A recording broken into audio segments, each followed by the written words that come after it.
If I had to do it all over again, I would have done a lot of things differently when moving to Idaho. So I definitely made some mistakes, and I want to share those with you guys so that you don't have to deal with the same headaches that I did.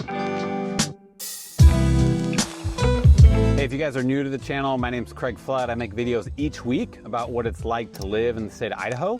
Additionally, I'm a licensed real estate agent with an amazing team of realtors who help people just like you get relocated to the state of Idaho. So if you're looking to buy, sell, or invest here, you can call, text, or email days, nights, or weekends. And then at the end of the video, I'll share a story of somebody who called me, and now we're trying to help them get unstuck. So mistake number one is gonna be not thinking far enough into the future. And while I'm filming this one right here, I'm downtown. I'm showing you guys downtown again. It is a lovely day. We're coming out of the kind of winter gloom and we're starting to get some heat and some warmth and some sun. So I'm just a lot happier, I find, but not thinking far enough into the future. So what I mean by that is, I'll give mine and my wife's example. When we came here, we did not think far enough into the future about where we'd want to end up.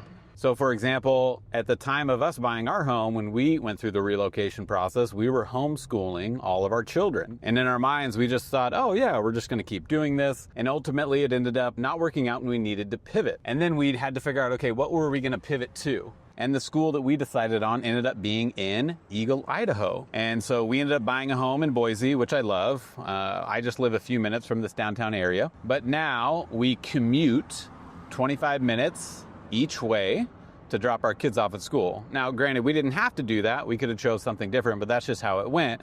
And now our worlds are kind of divided. We have a lot of friends and relationships. We go to church in Southeast Boise. Our kids go to school out in the Eagle area. It is not ideal, but again, that was something about thinking through of just saying, hey, I know we're homeschooling now, but let's just say it doesn't work and we want to pivot. What would it look like and how might we buy a home differently because of that? I just got a call from somebody this week. They live here in Meridian. They moved from Hawaii and we were talking and they want to look at buying a home.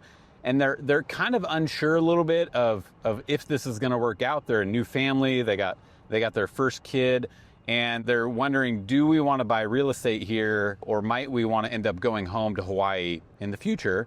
And so something we talked about was like, okay, let's just assume you did want to go home, but you still wanted to own real estate here. Then we need to find a home for you that's going to be good for rental. We got to make sure that you're cash flowing on that property.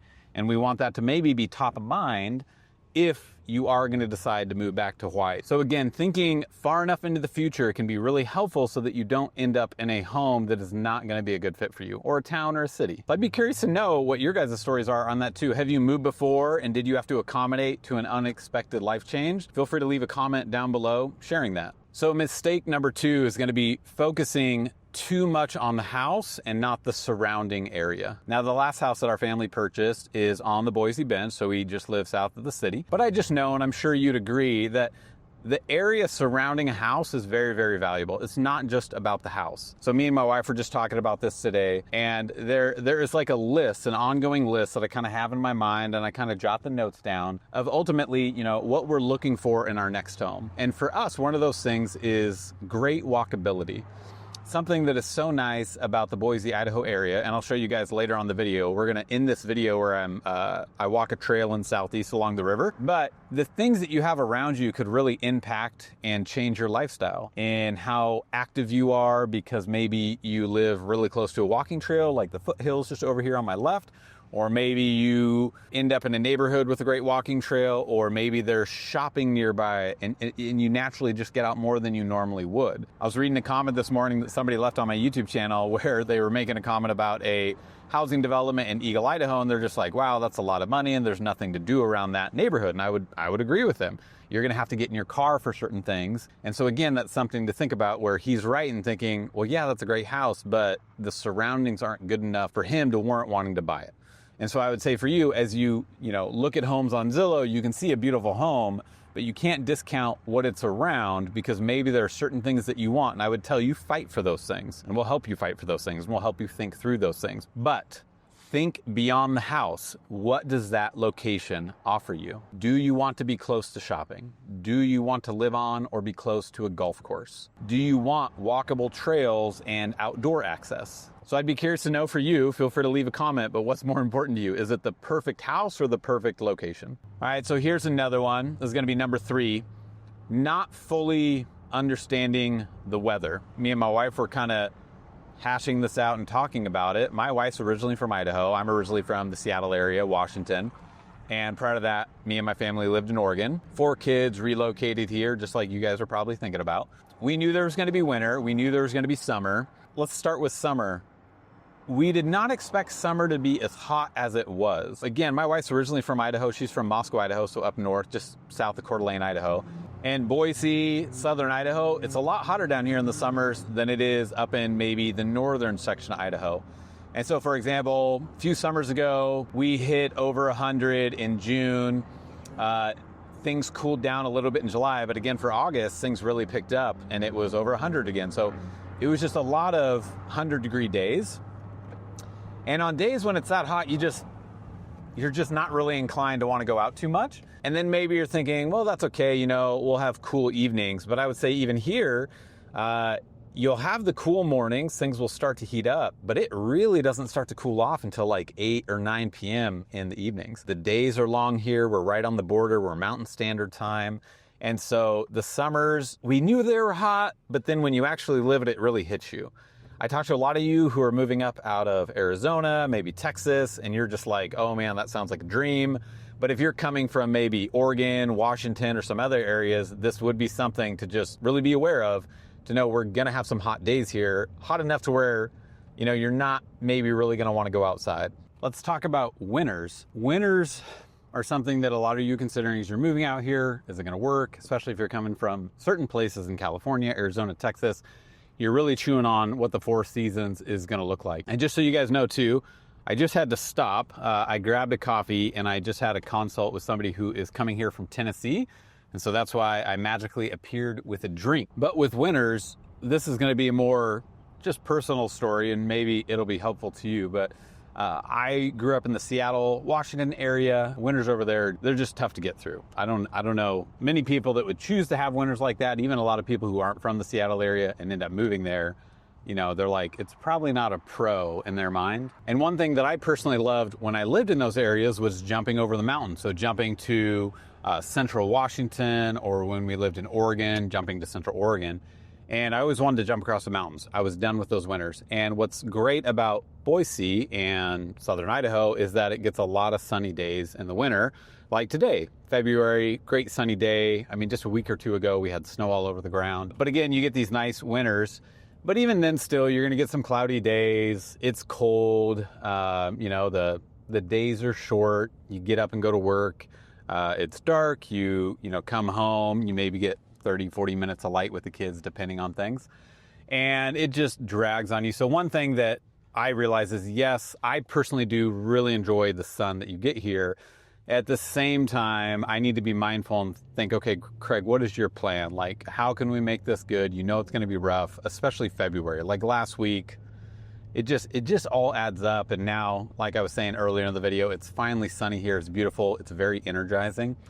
And you just gotta have a plan. So if you know it's gonna be hard, be sure to have a plan. So maybe that's exercise, vitamin D. Maybe that's planning a trip in February if that's your month where things gets hard. Like me, I'm thinking, okay, we should plan a trip next February just to jump out, get some sunshine and reboost. That's kind of weather. So winters are still difficult for me. I do love getting out and going up to the mountains and doing winter activities, and it's super fun when it snows, but I still always look forward to the summertime. So that's something that kind of caught my wife and I a little off guard about the summers and the winters.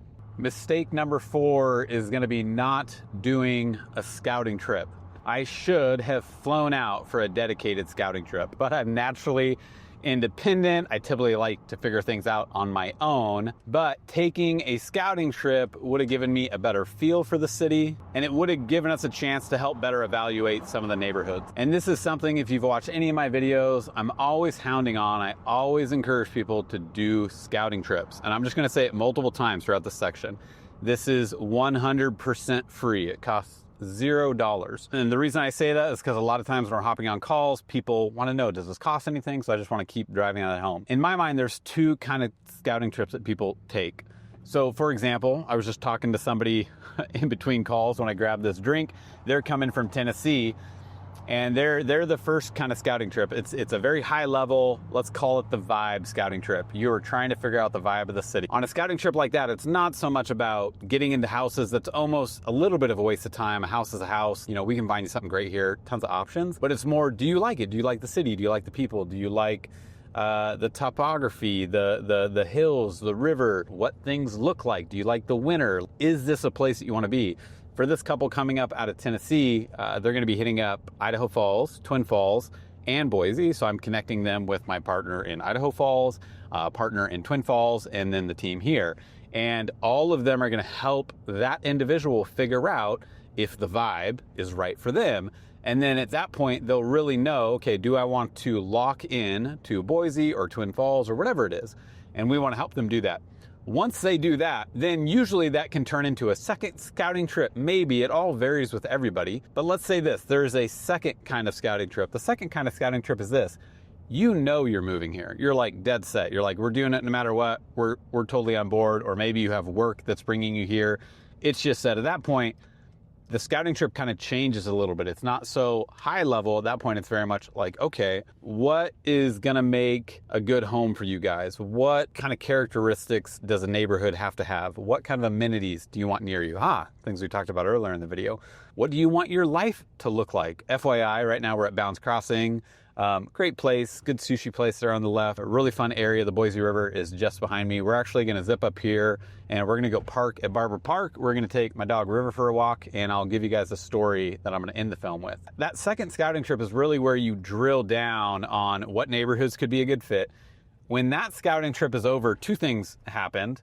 One, it ended in a home purchase, so maybe you wouldn't call it a scouting trip, but let's just say it was so good that you're like, hey, we're really comfortable. We know the area, we've done research. And this kind of solidified things for us. You know, we want to go under contract on a new build, or we want to make an offer on that house. The other thing is that it equips you then to know the neighborhoods that you want, because now you're pretty familiar with what's around them. So then at that point, when you travel back home or whatever it is, you can keep an eye on things. And then when a home pops up that you do want, you can jump on it and you have confidence at that point. So a scouting trip is something that I always recommend to everybody. It's something that I would encourage you to reach out to us about if you're thinking about coming. It is not too early. You're not wasting our time. It is not too early. You're not wasting our time. This can be very hands-off, especially at that high-level scouting trip. If it's just the vibe scouting trip, then we can set you out on driving tours. We're not necessarily going to be touring you around. We don't necessarily need to do it yet at that point, but we can help you no matter what. If you're looking for that help, call, text, or email, days, nights, or weekends. We're here to assist. And again, just to drive it home, this is free. It doesn't cost you anything. Free, free, free. All right, so I'm gonna save the last one as we continue driving here. Again, this is southeast. The river is just on our left. So for example, like this community, Oakmont, really cool community. One of the main benefits of that community is that this community can get direct access to the river. There is a canal between all these houses here in southeast and the Boise River. And so then at that point, you have to find a way to get across the canal. One way across is all the way back at Bounds Crossing, where we were just driving through where the sushi was and things like that. The other way across is a bridge up here, which they actually just shut down for integrity reasons. It could fail, so now it's just a pedestrian bridge. But that community has a locked gate with a bridge, a little pedestrian bridge that shoots you across and connects you to the park. So that kind of goes back to a little bit about what I was talking about earlier. Make sure to think through what you ultimately want and really let us help you dig into communities so that we can help show you what the additional benefits of a home and a community is. So here we are pulling into Barber Park. Now, a lot of construction's going on again. They got to get that bridge up and going. It's just closed. So anybody living on the other side of the bridge, bit of a pain in the butt for them because now they got to go up a little bit further. Anybody living out there who maybe works at Micron would absolutely take that bridge and jump to Micron. Micron's one of our large employers out here on this side of the city, and so that would definitely be their way out. So a bit of an inconvenience, but I'm glad it's getting work done. And this is also the park where everybody puts in if you're going to float the river. So you'd find a spot to park out here, maybe in the parking lot, or over there in that field is where they put a lot of the parking. But this is where everybody puts in on the river, and then they float all the way down right to the heart of downtown.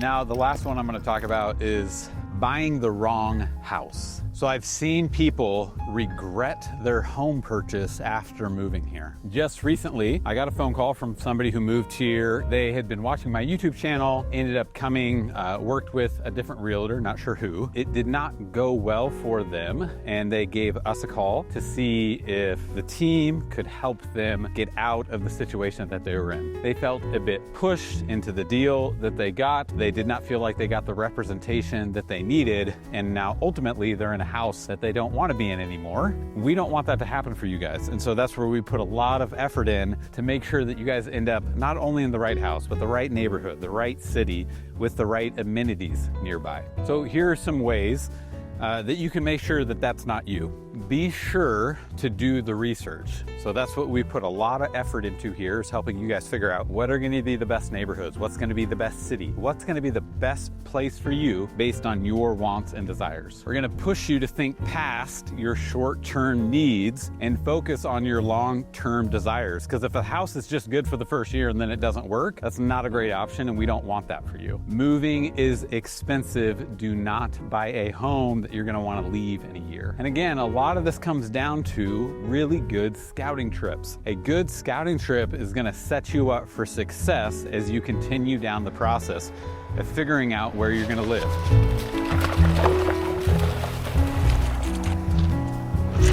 What is around your house is really important. For example, you could buy in one of these neighborhoods, and this could be your morning walks and your summer relaxation. Or if you're somebody like me who enjoys fishing, you could just walk out your backyard and fish. With all that being said, I don't want you to make some of the same mistakes that I did and some other people who have moved here have done. But even with all the mistakes that me and my wife made, we still love it here, and you might too. If you want to reach out, do it. Contact information is down below, or you can watch that video next. Bye.